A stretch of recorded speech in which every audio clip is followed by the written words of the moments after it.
Essa semana eu estava ouvindo um trecho da mensagem de um pastor e mentor que falava da vida de atleta. E ele falou algo que eu jamais tinha percebido quando eu olho para uma competição e vejo um atleta. E isso acontece em qualquer modalidade. Ele falou assim, que a vitória de um atleta, ela não é ganha quando os holofotes e os olhos do mundo estão direcionados para eles. A vitória de um atleta, ela é feita no silêncio e no rigor do treinamento. Porque ali, ele precisa ir além de si mesmo para chegar na meta que ele precisa alcançar. Eu achei fantástica essa definição.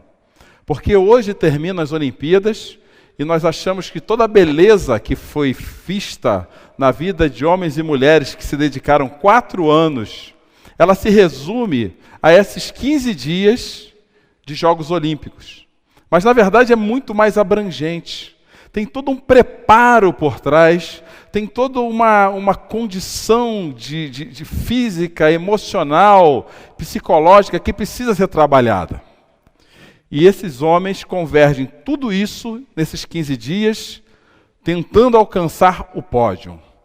Esse foi um dos motivos pelos quais nós nos achamos motivados para usar a Olimpíada, e em especial a maratona, que aconteceu hoje na Olimpíada desse ano, como um exemplo de uma espiritualidade cristã de acordo com aquela que Deus espera que tenhamos. Mas a história da maratona, como eu disse há 2 semanas atrás, ela começa na vida de um homem chamado Fidípides, que no meio das guerras médicas, ele como um guerreiro grego, vai contar que os gregos venceram os sírios. E ele corre 42 quilômetros da cidade de Maratona até a Grécia para dar um único recado. Atenienses, alegrai-vos, nós vencemos. E esse é o motivo pelo qual a prova da maratona faz parte das Olimpíadas. Ela lembra esse percurso que Fidípides fez de maratona até a Grécia para dar um único recado. Atenienses, alegrai-vos, nós vencemos. O mais impressionante da história desse guerreiro foi que, logo após ele dar esse recado, o cansaço da corrida foi tão grande que ele veio a falecer por causa desse cansaço. Aquele foi o último grande recado da sua vida. E ainda refletindo nesse tema e na história desse que deu origem à história da maratona nas Olimpíadas, me surgiu essa semana uma pergunta que eu gostaria de compartilhar com vocês.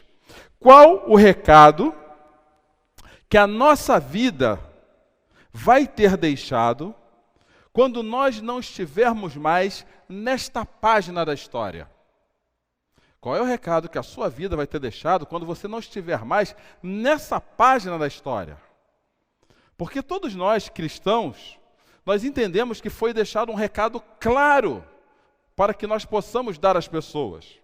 Jesus, um pouco antes de subir aos céus, ele vira para os cristãos, amigos deles, e fala assim, vão pelo mundo e preguem o evangelho a todas as pessoas. Vão pelo mundo e deem o recado que o evangelho pede que vocês deem. O recado da vinda de um Deus Redentor que, por amor, amou-nos de tal forma a deixar que seu Filho morra na cruz por nós. É bem claro que hoje em dia nós temos mais motivos para não querermos dar esse recado do que querermos dar. Essa semana, se vocês acompanharam o noticiário, vocês acompanharam mais uma cena trágica em âmbito mundial. A imagem de um menino sírio que foi resgatado no meio aos escombros, depois de um bombardeio, que foi colocado numa ambulância. Aquela imagem choca. Aquela imagem, pelo menos para mim, deixa claro no meu coração que tem algo errado com o ser humano. Tem algo de errado com a humanidade. Isso se eu não quiser pegar todo esse contexto e trazer para o nosso dia a dia.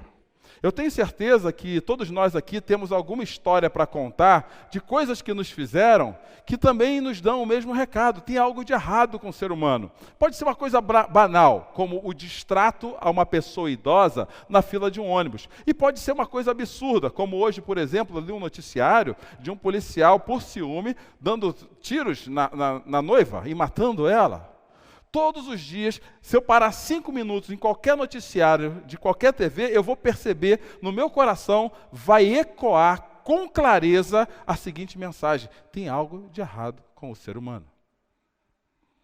Biblicamente falando, realmente tem algo de errado com o ser humano. E eu quero usar só 2 versículos para ilustrar isso hoje. O primeiro é quando o ser humano optou a se afastar de Deus. Em Gênesis 3, diz que o ser humano optou a afastar-se de Deus. E por afastar-se de Deus, tornando-se conhecedor do mal, Deus o afastou da vida eterna. Então, a partir daquele momento, a história vira de página.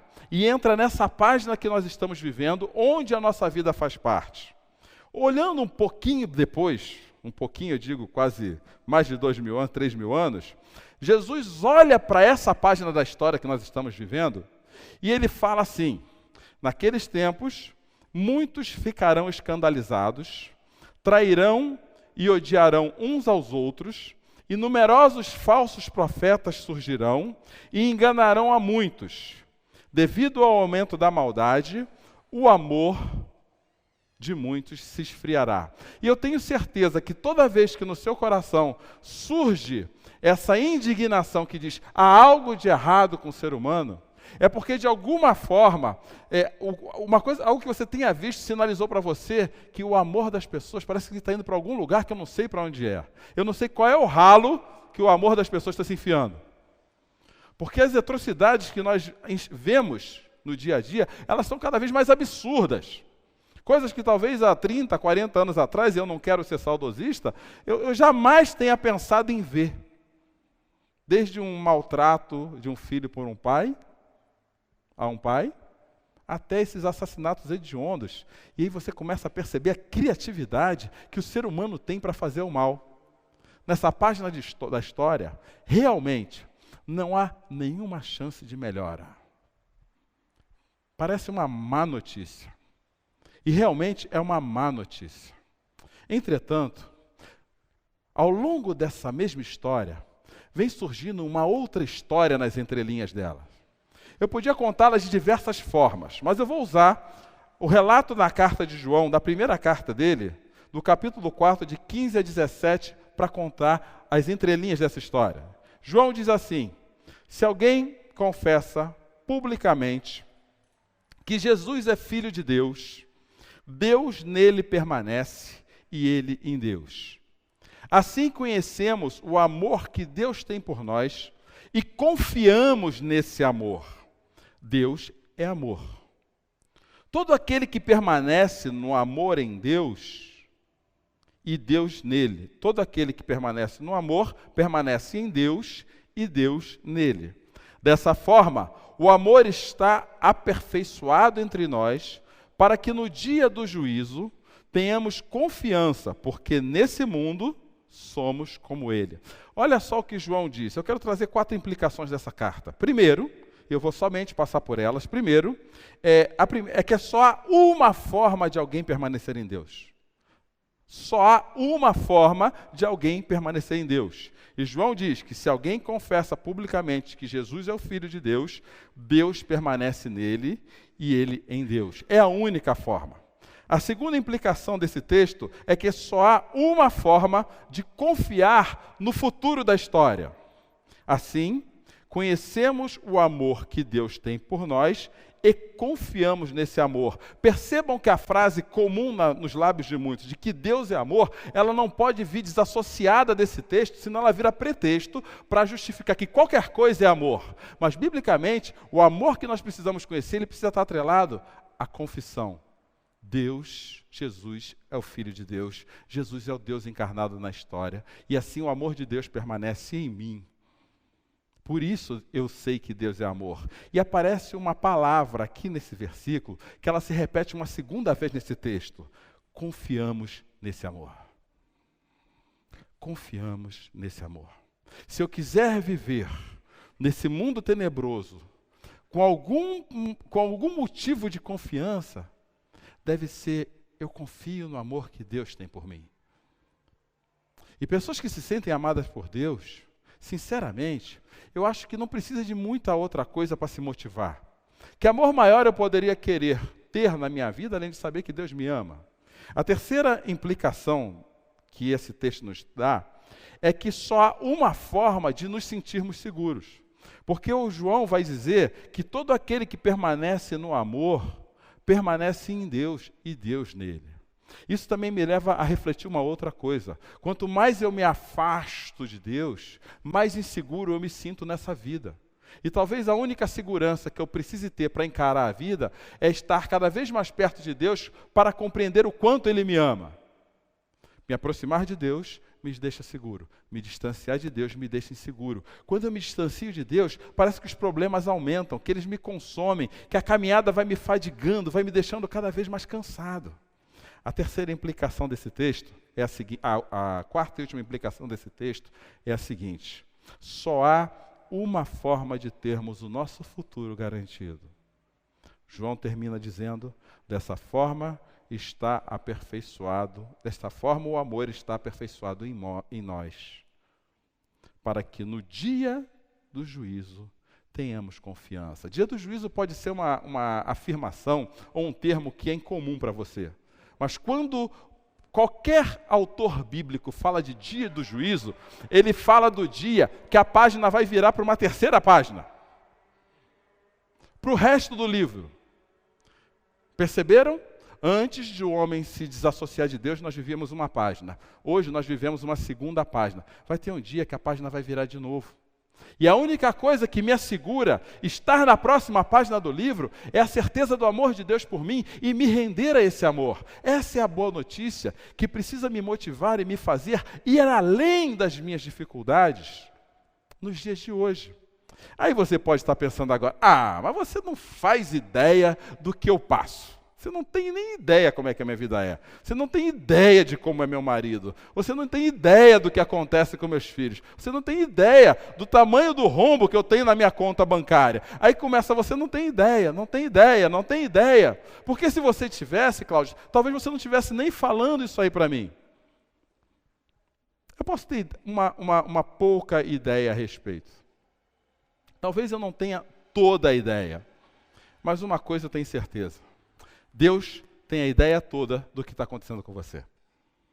Tanto que, lá na segunda carta aos Coríntios, capítulo 4, de 7 a 10, o apóstolo Paulo, falando das dificuldades da caminhada cristã, ele escreve um texto que deveria estar estampado num lugar visível da nossa casa toda a vez que eu me sentisse deprimido. Ele fala assim: mas temos um tesouro em vaso de barro, para mostrar que esse poder, que a tudo excede, provém de Deus e não de nós. De todos os lados somos pressionados, mas não desanimados. Ficamos perplexos, mas não desesperados. Somos perseguidos, mas não abandonados. Abatidos, mas não destruídos. Trazemos sempre em nosso corpo o morrer de Jesus, para que a vida de Jesus também seja revelada em nosso corpo. Paulo fala da dificuldade de viver a vida. Paulo fala das lutas que é ser cristão. E quando ele fala das lutas que é ser cristão, ele nos dá 3 informações nesse texto. E a primeira para mim, não quero desvalorizar as outras, tá, gente? Mas a primeira para mim é a mais significativa. Quando ele olha para nós e olha para a nossa relação com Deus, e ele olha para a nossa relação com o nosso dia a dia, que nos cansa, ele fala assim: a primeira coisa, viu, Cláudio, que você não pode deixar de perceber é que nós somos somente o vaso. Nessa história, nós somos somente o vaso. Eu não sei se você já trabalhou com cerâmica ou algo parecido, mas eu lembro que mês passado eu quis ajudar a minha esposa e a mim mesmo a aquecer a casa. A nossa casa recebe muito pouco sol, e aí eu resolvi ajudar a abrir a casa toda, e falei assim, vou deixar o vento da rua entrar, está mais quente, aqui em casa é frio e tudo mais. E aí minha cabeça, que só vive no mundo da lua, eu saí e deixei a casa toda aberta. Óbvio, minha esposa chegou e se sentiu insegura de entrar na casa, porque a casa estava toda aberta. Aí eu assumi minha culpa, falei, a culpa é minha, eu deixei. Se tiver que lavar a louça ao final do resto da semana, eu lavo sem problema, fui eu que deixei. E ok. Aí eu cheguei em casa, quis arrumar o negócio. E arrumar é pior do que fazer novo, vocês sabem disso. Entrei e fui lá num cantinho, onde uma das janelas mais difíceis estava aberta, e eu, querendo me aproveitar da vantagem da minha altura, para mostrar que eu sou o cuidador dela, fui lá fechar a janela. Quando eu fechei a janela, eu esqueci que, no primeiro passo atrás que eu fosse dar, estava um vasinho predileto dela. E aí eu esbarrei na mesinha que estava o vasinho. E de repente parece que o tempo parou. E eu vi uma cena se repetir, acontecendo na minha vida. O vasinho. Tchum. E o vasinho. Aí eu agarrei o vasinho no ar. E quando eu agarrei o vasinho no ar, eu falei, salvei o vaso. Aí a tampa da mesa, e o vasinho, e a tampa da mesa, e plim! Quebrou o vasinho preferido dela. Aí eu falei, agora ferrou. Eu sou só o vaso. Eu sou só o vaso, essa história. A cerâmica é muito frágil. Ela racha fácil. Não foi nem uma batidona, mas quebrou o vasinho. E nós não podemos esquecer que nas mãos de Deus, nós somos só o vaso. E a nossa vida vai lascar mesmo, tem uma hora que lasca. Nós temos que esquecer que na mão de Deus, o vaso, ele pode quebrar às vezes. Mesmo nas mãos de Deus, o vaso pode sofrer fissuras. E essas fissuras, gente, que vocês têm, que a gente tem, elas nos cansam. Algumas fissuras são fruto das nossas burradas, mas outras a gente não tem culpa. Caiu na nossa cabeça, eu bati na mesa, o vaso caiu, salvei o vaso. Eu não ia adivinhar que a tampa ia bater no vaso. Mas bateu. Eu fui lá e botei uma colinha. Mas Deus não bota cola. E quem me diz que Deus não bota cola é o texto de Jeremias, capítulo 18, quando Israel passa uma dificuldade tremenda. Ele tem que lutar. Israel não aguenta mais a luta que ela está vivendo. Aí Deus levanta um profeta, e esse profeta chamado Jeremias chega no meio de Israel, e Deus fala assim, dá esse recado ao meu povo. E essa é a palavra que veio de Jeremias da parte do Senhor. Vá à casa do oleiro, e ali você ouvirá a minha mensagem. Oleiro é aquele que faz vaso, tá? Eu fui à casa do oleiro. Eu vi trabalhando com a roda, mas o vaso de barro que ele estava formando se estragou em suas mãos. E ele o refez, moldando outro vaso de acordo com a sua vontade. Então, se você se sente um vaso quebrado, hoje aqui nesse lugar, se você sente que algo não deu certo, eu não vejo Deus falar no texto bíblico que ele fala assim, esse vaso não deu certo, joguei fora. O texto diz que ele pega o mesmo vaso, a mesma massa, e ele faz outro vaso, conforme a vontade dele. Na história da vida, gente, nós somos só o vaso. E tudo bem se algumas coisas derem errado, porque Deus vai pegar sempre esse vaso e fazer algo novo. A segunda implicação desse texto é que quais são os recados que as nossas rachaduras passam? Quais são os recados que as suas rachaduras passam? De todos os lados, somos pressionados, diz Paulo, mas não desanimados. Ficamos perplexos, mas não desesperados. Somos perseguidos, mas não abandonados. Abatidos, mas não destruídos. Paulo fala que apesar de toda a pressão que a vida cristã tem, ele não se deixa desanimar. Paulo fala que apesar de toda notícia que o deixa perplexo, ele não se desespera com as notícias. Ele fala que apesar de toda a perseguição, de toda a luta do dia a dia, que os meus chefes fazem contra mim, que as pessoas fazem com injustiça no meu trabalho, que da minha infelicidade por viver isso, eu não me sinto abandonado. Tem hora sim que eu me sinto abatido, diz Paulo, mas eu não sou destruído, porque a minha confiança está no oleiro. A confiança de Paulo está no oleiro o tempo todo. Então, se há motivos hoje para você se sentir cansado, eu te pergunto, ok, ficar cansado faz parte da vida, mas eu também te pergunto, para onde, qual o recado que o seu cansaço está dando? Porque não é incomum eu caminhar pela vida cristã e encontrar alguns amigos e alguns conhecidos, inclusive eu às vezes, eu confesso que eu passo por nessa lista, que mesmo estando um bom tempo acostumado a viver com Deus, não é incomum eu me ver reclamando, sem pensar nas implicações dessa reclamação na vida das pessoas. Sem pensar nisso. Qual é o recado que as suas rachaduras estão passando?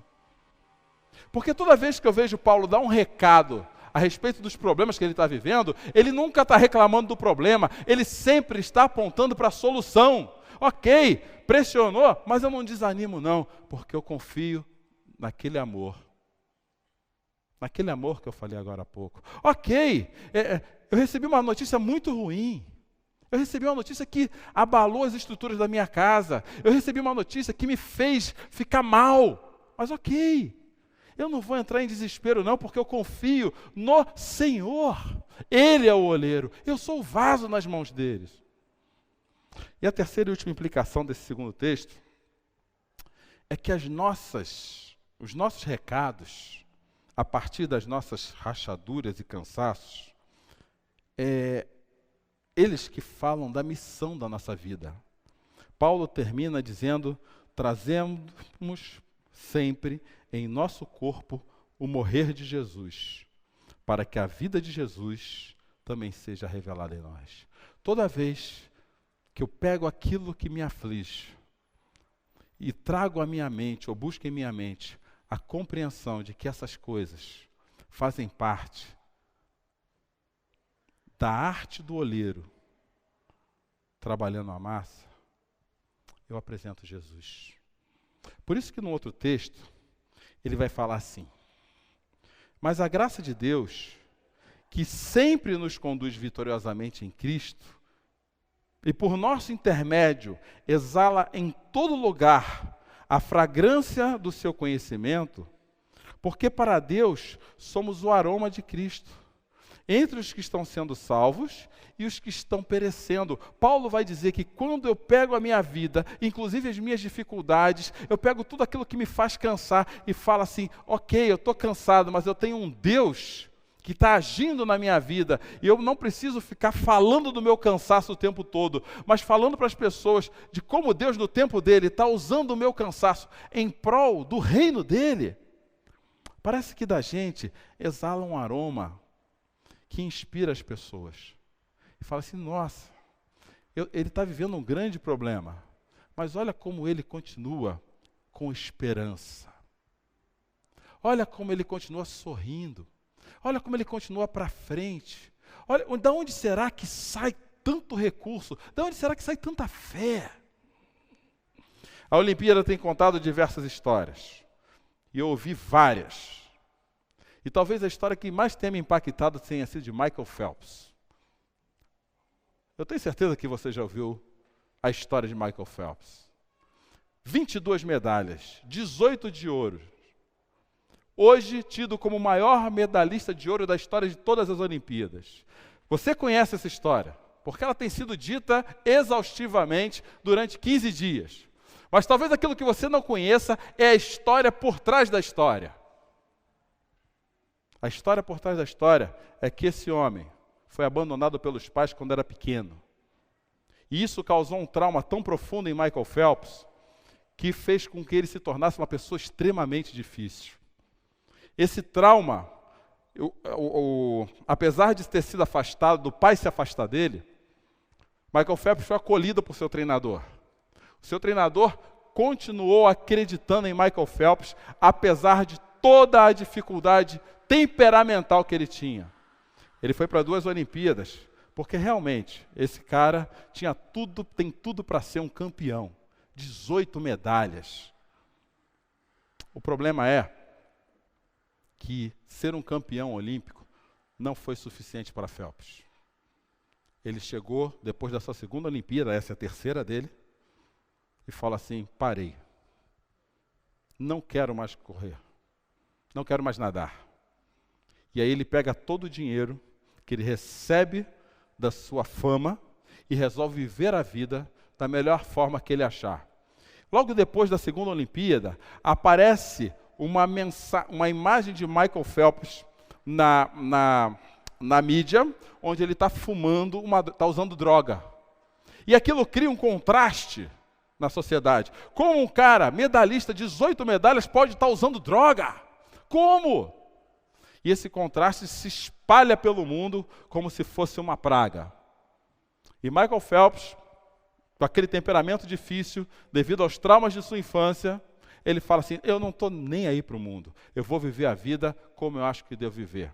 E aí sai mulheres, drogas, bebidas, gastando dinheiro indiscriminadamente, e tudo o que acontece com ele, todo o resultado de toda essa fama foi só um: ele foi ficando cada vez mais sozinho, mais depressivo, mais sozinho, mais depressivo, até que chegou um dia que ele passou uma semana sem sair do quarto, só usando droga e pensando em suicídio. De repente, um amigo dele, cristão, jogador de futebol americano, que eu não vou me recordar o nome dele, se aproxima de Phelps e fala: cara, o que é isso? O que é isso, cara? E fala para Phelps assim: não é lá, nas 18 medalhas conquistadas, que o seu caráter é provado, não. É agora que o mundo precisa conhecer o seu caráter. É aí, ó, no buraco. E convence Phelps, depois de muita luta, a ir numa clínica de recuperação. E ele diz, o testemunho dele está lá, só você pode pegar, YouTube, ESPN, Michael Phelps, recuperação. Ele fala assim: eu vou, mas vou com muito medo. E ele narra que ele vai para aquela clínica com muito medo realmente. Ele sabia que naquela clínica ele teria que encarar os seus piores demônios, que levou a ele aquele tipo de vida. Mas o mesmo amigo falou assim, pegou um livro e disse: toma ele. Enquanto você estiver lá, você lê esse livro. E sem querer fazer merchandising, o livro se chama, e existe em nossa tradução, Uma Vida com Propósito, do pastor Rick Warren. E ele vai para a clínica, e a clínica confronta os seus demônios. E o livro fala assim: você não é só isso. Você é mais importante que isso. Ele vai para a clínica, ele diz que tem que confrontar as neuroses dele com o pai, e aquele livro fala assim: o Deus da Bíblia está dizendo que te ama, apesar disso. Esse negócio, essa mensagem, bateu de forma tão profunda em Phelps, que na clínica ele era conhecido como Pastor Mike. Porque ele não se conformava em saber que, apesar de todos os seus problemas, apesar de saber que ele chegou no fundo do poço, e que na hora que ele tentou suicídio, ele falou assim: não, peraí, eu não vou me suicidar. Eu não vou me suicidar, porque existe um Deus que me ama. Existe um Deus que entregou o seu filho por mim na cruz. E tem mais, eu vou sair dessa clínica e vou nadar mais uma Olimpíada. Mas antes ele ainda tinha que fazer uma coisa: chamar o pai dele. O pai dele aceita ir lá, depois de anos separados, e volta em lágrimas, e no testemunho ele diz isso: meu filho está voltando para casa. O meu filho está voltando para casa.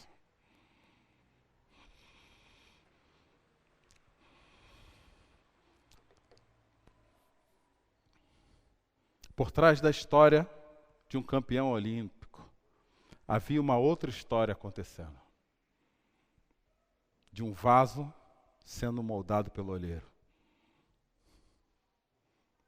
E atrás da sua e da minha história, tem uma outra história acontecendo. De um Deus que está trabalhando nas nossas vidas. Incansavelmente. Precisamos lidar com o movimento da modelagem de nossas vidas como uma das formas que Deus nos dá para Ele ser conhecido. Uma carta bíblica, a carta de Hebreus, diz assim: ora, a fé é a certeza daquilo que esperamos e a prova das coisas que não vemos. E aqui o autor de Hebreus não está falando que a fé é a certeza de que você vai ganhar o carro do ano que você está sempre esperando, ou vai ter a casa que você sempre quis ter. Não, eu preciso ler esse texto olhando para para o capítulo anterior dele, quando o autor de Hebreus termina o texto anterior dizendo assim: mas o meu justo, aquele que compreende o amor dele por mim, viverá pela fé. E se retroceder, não me agradarei dele. Nós, porém, não somos dos que retrocedem e são destruídos, mas dos que creem e são salvos. Paulo aqui... O autor de Hebreus aqui não está falando de vocação, de trabalho, não. Ele está falando da consciência de que Deus nos ama. E que apesar das nossas lutas, Ele continua nos amando. E que as nossas lutas não são sinônimos de derrota, não. Ele continua nos amando do mesmo jeito. Porque essa fé, ela aponta para uma realidade que ainda vai existir, para a terceira página do livro. E é nisso que o autor de Hebreus diz: sem fé é impossível agradar a Deus. E eu não queria realmente que nós confundíssemos essa fé como um desejo não alcançado. Eu queria que nós saíssemos aqui dessa noite sabendo que essa fé é na realidade que se eu vivo no amor de Deus, em Cristo, eu permaneço em Deus e Ele em mim. Essa foi a oração de Jesus em João 17. Pai, eu oro por eles, para que eu esteja em ti, assim como eu estou em ti, eles estejam em mim, para que eles estejam em você. Essa é a força da nossa fé. E aí o autor de Hebreus passa por um monte de pessoas que vivenciaram isso. E aqui eu quero terminar essa noite com 3 lições para aprendermos a vencer a fadiga, quando o nosso coração está calcado na fé que nos conduz ao amor correto. Hebreus capítulo 12, depois de apresentar uma série de histórias de fé, eu deixo o 11 para você ler, o autor de Hebreus vai dizer assim: portanto, também nós, uma vez que estamos rodeados por tão grande nuvem de testemunhas, livremo-nos de tudo que nos atrapalha e do pecado que nos envolve, e corramos com perseverança a corrida que nos é proposta, tendo os olhos fitos em Jesus, autor e consumador da nossa fé. Ele, pela alegria que lhe fora proposta, suportou a cruz, desprezando a vergonha, e assentou-se à direita do trono de Deus. A primeira lição desse texto é a seguinte: aprendemos a vencer a fadiga quando nos livramos daquilo que nos distancia de Deus. Sabe o que nos cansa? É a nossa distância de Deus. Enquanto nós não nos livrarmos daquilo que nos distanciamos de Deus, nós continuaremos cansados. Está aqui dizendo: livremos-nos de tudo que atrapalha e do pecado que envolve. E eu parei para refletir um pouco disso na minha vida, e aí eu cheguei à conclusão que o que nos distancia de Deus é o nosso ego. E o ego, o egocentrismo, em qualquer uma de suas formas, nos conduz ao ceticismo. Quanto mais egocêntricos nós somos, mais céticos nós somos em relação àquilo que Deus faz na nossa vida. Isso aí não foi Deus que fez, aconteceu. Isso aí não tem nada de Deus nessa história. Quanto mais egocêntricos somos, mais céticos nos tornamos. C.S. Lewis escreveu um livro fantástico, chama Cristianismo Puro e Simples. E ao tratar disso, ele diz assim: o inferno começa com um humor ranzinza, sempre queixoso, sempre imputando culpa nos outros, mas você ainda consegue se distinguir no meio disso. Pode até criticar esse comportamento em si mesmo e desejar livrar-se dele. No entanto, talvez chegue o dia em que isso já não seja possível. Então, não existirá mais você para criticar o humor ou até para desfrutá-lo, restando apenas as queixas repetidas indefinidamente como uma máquina. Não se trata de sermos mandados por Deus para o inferno. Em cada um de nós existe algo que está crescendo, que virá a ser o inferno, a menos que cortemos pela raiz. Se nós não pegarmos a nossa vida e nos livrarmos daquilo que nos distancia de Deus, o nosso ceticismo vai se transformar o nosso inferno em vida. É isso que C.S. Lewis diz. Essa semana eu estava assistindo uma palestra muito interessante. E assisti a palestra toda, e aí eu estava meio cético, confesso para vocês. Até que me veio uma pergunta, que me pegou assim, sabe quando você toma aquela rasteira, você está para chutar para o gol e o cara te dá o... Não era uma palestra ligada à igreja, nada disso, pelo contrário. O cara perguntou assim, viu, você está reclamando da vida? Você está reclamando da vida? Aí eu já comecei, de vez em quando eu reclamo. Não, quase sempre eu reclamo, né? Não, todo dia eu me pego fazendo uma reclamação. E o cara repetia essa frase até eu ficar com a minha paciência. Você está reclamando da vida? Aí esse negócio, eu já estava ficando com raiva deles de me perguntar isso, porque eu estava vendo que eu reclamava mesmo, que eu reclamo da vida. Você está reclamando da vida? Aí ele fala assim, mas deixa eu te fazer uma pergunta então. Quais são as primeiras perguntas do seu dia após você abrir seus olhos? Quais são as primeiras perguntas do seu dia para você mesmo após abrir seus olhos? E aí eu reparei que as primeiras perguntas dos meus dias a respeito de mim mesmo era sempre no tom, como é que eu vou fazer para resolver esse problema? Aí Deus, para não deixar meu coração quieto, ele fala assim, ok, então faça uma segunda pergunta para você. Quais são as primeiras perguntas do seu dia para Deus, depois que você abre seus olhos?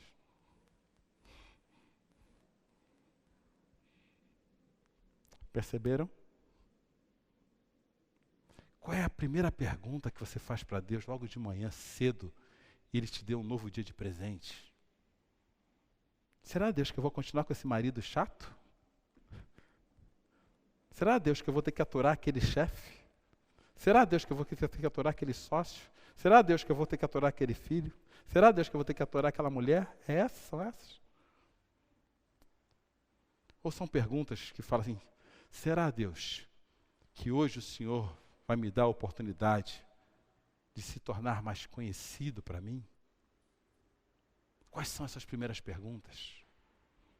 Porque nós construímos o nosso próprio inferno sem perceber. A segunda lição desse texto é que aprendemos a vencer a fadiga quando corremos com os nossos pés na história e os nossos olhos na eternidade. Paulo vai falar assim, corramos com perseverança a corrida que nos é proposta, mas os nossos olhos fitos em... A vida está difícil quando a gente deixa de olhar para lá e começa a olhar só para cá. E o duro é que quando eu começo a olhar só para cá, parece que meu olhar vai virando para cá. Ó. É só problema, é só reclamação, é só mimimi. Mas quando eu olho para lá, eu olho para um Deus que me ama, para um Deus que espera-me de braços abertos quando a história virar a página. Então a única coisa que eu posso fazer é correr firme aqui. E em terceiro e último lugar, que nós só conseguimos vencer a fadiga quando entendemos que o pódio da nossa vida está na outra página da história. O pódio da nossa vida está na outra página da história. Eu sinto informar que aqui, biblicamente falando, apesar das minhas expectativas pagãs, as coisas não vão melhorar. Mas lá, a vitória vai ser completa. Por isso Paulo vai dizer, pela alegria que lhe fora proposta, Jesus suportou a cruz, desprezando a vergonha, e assentou-se à direita do trono de Deus. E em Romanos, Paulo vai falar: ora, se morremos com Cristo, cremos que também com Ele viveremos. Deus nos convida para viver com os nossos pés na história, mas os nossos olhos na eternidade. E aí fica a pergunta: qual o recado que a sua vida vai ter deixado quando você não estiver mais nessa página da história? Qual é? O que as pessoas vão ter visto nos sobrenomes do teu nome? Qual é?